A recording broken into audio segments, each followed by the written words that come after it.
Hello, everyone. My name is Autumn Outlaw. I am the current chairman of the board for the Dr. Pepper Museum and Free Enterprise. I'm honored to serve the organization not only for 2020, but for 2021 also. It's been a really fun ride. I'm very, very excited to introduce today Anthony Betters, who is going to be our incoming secretary for the board. We have a great time. We don't get a chance to connect and meet in person now because of COVID, but I wanted to introduce him to everyone and find out a little bit more about Anthony. So welcome, Anthony. Thanks for coming on this little interview today. Glad to be here. Yeah. So tell everyone a little bit about yourself, your family, where you work, where you're from. Got it. I appreciate it, Autumn. Thanks for the opportunity, first of all. It's been a pleasure meeting you. Myself, I'm born and raised from Waco, from this particular city. In fact, I was actually born at an address called 615 Clay, which is in the parking lot of the Veterans Administration building right there on 6th Street. So right across the street from the silos is where Anthony was birthed, and everything kind of started from here in that whole area there. I'm married. My wife and I have been married for 31 years. We have two young men, have a 28-year-old and a 23-year-old. But everything happens right here in this city. Our family are from here. So college-wise, I went to TSTC, graduated in building construction, architectural, and my wife is a graduate of Paul Quinn College. And our oldest son graduated from Baylor University in corporate communications, and our youngest son is attending college in Dallas at Cedar Valley College. And I'm employed with the city of Waco, as you stated there. I'm employed with the city of Waco. My occupation basically is environmental compliance, watershed protection, and making sure that we protect our watershed. That's great. I didn't realize we both have in common. I went to school at TSTC also. I did graphic design. So that's a fun little thing we kind of tie in there. But well, thanks for telling us about yourself. I love that you're from Waco. You have those deep roots from Waco. I think it's so important that we have a variety of people on our board that kind of show the different sides of our museum and our community. And so I feel like, you truly could serve on boards anywhere in the Waco area. What really kind of pulled you into the Dr. Pepper Museum? What makes you want to serve on this board? Well, it's really some history with that. Jack McKinney, back in, I believe it's around 2007, 2008, he had an old car that he was trying to get rid of. My son was attending with at the time, and he was selling for like, I think $1,000 or something. And we got a hold of that, and we went and looked at this car, but we didn't know it was Jack McKinney. I just knew a guy that was selling this here old car. And I met this guy. He said, "Hey man, I have this hoopty that I'm trying to sell, but it runs great." And so I ended up purchasing the vehicle. I actually took a picture with Jack and my son standing there, and I actually have that picture. So that's how things kind of got started. And you fast forwarded, I didn't even know anything about Jack or the Dr. Pepper Museum, except I knew it existed, but it just didn't have a lot of affiliations with it. And years later, I called Jack because Baylor was having, the men was having a very important basketball game. And I wanted to go, so I called Jack. I said, "Hey man, you have any tickets?" That's kind of how the thing went. And he didn't have any tickets, but I actually ran across some tickets, and I went to the game, and I ran across Jack, and also introduced me to Mr. Wilton Lanning. That's how that got started. And it wasn't too long after that, he asked me if I can come by the museum and check it out. And I said, great, because I didn't know he was trying to pull me in as a board member. And so I said, "Hey, I'm not sure, but let me think about it." So I said, "Okay, I'll go to the first meeting, but don't itch me in right now." So when I go to the meeting, he had already voted me in. That's how it happened. So, but it worked out great. I went ahead and said, "Yes, I'm down. Let's make it work." I've been affiliated with some other boards in town, with Talitha Kuhn, also with the Christian Men Job Corps, and several other boards too I've been affiliated with here in the city. But this one here is a little bit different and unique. For one is because I grew up across the street from the Dr. Pepper Museum. And Dr. Pepper is just so unique. And you walk across it, you see the silos and all that when I was a young kid, but I just didn't put the two and two together. But now things are starting to unveil itself. You put the puzzle together, and it's just been an exciting ride. Been enjoying it. Been always a Dr. Pepper fan. I've always drink Dr. Pepper. I got to throw some Big Red in there too, but Dr. Pepper has always been number one. That's an awesome story. So Jack McKinney was the previous executive director of the museum, and then Wilton Lanning was one of our founding fathers of the museum. He's the one that really pushed to make sure the museum happened. And so what great men. It's such a cool story how all the dots connected and brought you in. So I'm so glad that they did that. So do you have any outstanding memories about the museum that just really, or certain, like, I guess when you come to the museum, things you visit and you want people to see, that we kind of direct them to go and visit when they come in? I appreciate that, Autumn. I think one of the unique things is the scar you see on the outside of the building when the tornado hit Waco in 1953.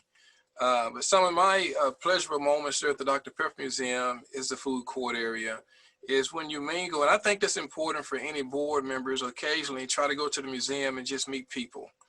When I'm able to do that and connect, it just has so much vibrancy to that, to where you can find out where people are from, where they're going, what brought them to the Dr. Pepper Museum, and people just love Dr. Pepper from all over the world. I've met people from Canada, from England, just coming to the Dr. Pepper Museum, but sparking that conversation and building a relationship with those guys, that's awesome. In fact, you talked about one fondest memory, is that it was a particular couple, I forget where they're from, but they actually wrote me a letter, and maybe Joy or Mary Beth can find it. They said, hey, let's create our own drink. So they put together this here drink and say, hey, can we do a little of this, a little of that, and a little of this? And I said, well, let's go ask. And we did. And they created their own soft drink, and it tasted pretty good. So that was pretty cool. And I received a letter from those guys saying, hey, we really appreciate that. So I think it's very important for board members, or even if you serve as an officer, just periodically just go to the museum, meet people, find out about them, and just listen. Not that you're trying to change the narrative or the story, just listen to what they have to say. And I think it's so important because we're representative of the city as well. I love that. It's such a great message. And I try to go by the museum often too. And it's so fun to see people come from all over the world, and the joy the museum brings them. It's not just the soft drink, there's the history and just the lessons, entrepreneurship lessons that are all tied into that. So I love it. So speaking of entrepreneurship, the museum has a free enterprise part of that. What does the entrepreneurship mean to you? Like, how do you feel about that part of it being in the museum? Well, I think it's great because anytime, you can talk to the young people about launching their own business, that can generate financial growth in hopes of building a legacy of generational wealth. I think that's very, very important. In fact, my oldest son, which is a little bit different, he tapped into a business called Visit Angels here locally, and he operates his business out of Cedar Rapids, Iowa, which is where he lives. And he tapped into a franchise, but it's kind of like, even though it's a corporation, it's kind of like a franchise entrepreneurship for a young man. He left Waco at the age of 25 and started. Now today, you're talking 3 or 4 years later, he's has 70 employees. He's doing well. It's a grind, but he's establishing something as a young man, which I think is great. And I have a niece that owns a company here in town called Beauty House, and she does braids. Me and Blaine talk about that at Baylor, she does braids, and she's been nominated this year as the Stylist of the Year by Waco Awards. Wow. So those two young people, my son and my niece, and they're both around the same age, it's great to see them pursuing entrepreneurship to try to establish some type of financial growth. Like I was saying earlier, to build on some kind of generational wealth for their own families for generations to come.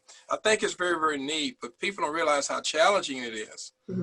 So with the Dr. Pepper Museum, as we discover that and talk about it, we kind of talk about that to encourage the young folk, hey, it's opportunities and you can do it. I agree. I love that they're from Waco, but they're out there changing the world, not only in the Waco community, but other places too. So that's wonderful. And so I have one last question for you. This is not something we have on our application to become a board member, but I think it maybe should be. But do you love drinking Dr. Pepper? Well, 10, 2, and 4. Let's just say that. There you go. 10 o'clock, 2 o'clock, and 4 o'clock. That's a good drink to have. Even if you get ready to kind of just get up under the covers, just take a sip of Dr. Pepper. So to ask me, I'm not a fan, exactly. But I think it tastes a lot better as a Dr. Pepper float. Oh, it You does. know, the And Dr. Pepper float, it just takes it to a whole new level. it does. And the floats from the museum, from the soda fountain, are the best Most I've ever definitely. had. Yeah, those are Yes, the best ones. yes. They're so good. Well, thank you so much for talking with us today. It's really great, again, to get to know our board members, not only for me, but for everyone else, too. It's great to see people who are behind the initiatives we have at the museum and that we're pushing forward. And it's such a great place for Waco and for people to come visit. So thank you so much for serving and for all you're doing for the museum. Appreciate it.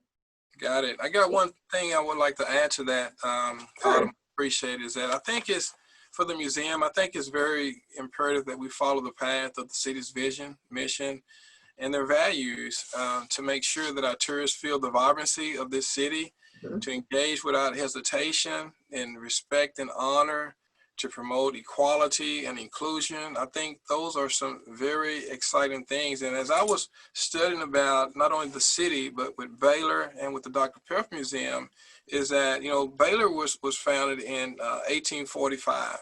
In Waco, 1849, and you talk about the museum in 1885. So they're parallel and very distinct, but we're running this race together.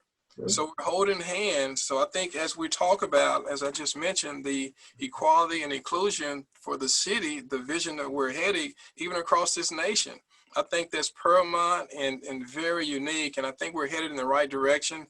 So with Chris, and the board, the staff, and you guys saying, hey, let's get on board. And I think we're headed in the right direction. So when I see this, I think it's a great thing to even include myself as the first African-American officer to serve at the Dr. Pepper Museum is paramount for the city of Waco. Not only just the city, the state, and in our nation as well. To say, hey, look, we get it. We're about inclusion and equality for all, honor and respect. So we're headed in the right direction, and it's going to be a privilege to serve along and work with you guys.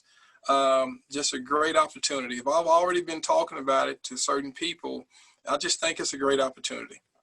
Absolutely. I'm so glad you added that in there because I agree. I think that we're very transparent and very aware of what's around us and what we need to do to make sure that we are on mission for the city and that we are thinking about all those who we serve and that we're very thoughtful. And so I agree wholeheartedly. I'm so glad you said that. I'm so glad you're part of this group because we're going to make some huge fun, great changes that are needed. And the museum's already great, but man, next level, we're ready for it. So the only thing I want to change is the Brazos River is to make it a Dr. Pepper River, oh yeah.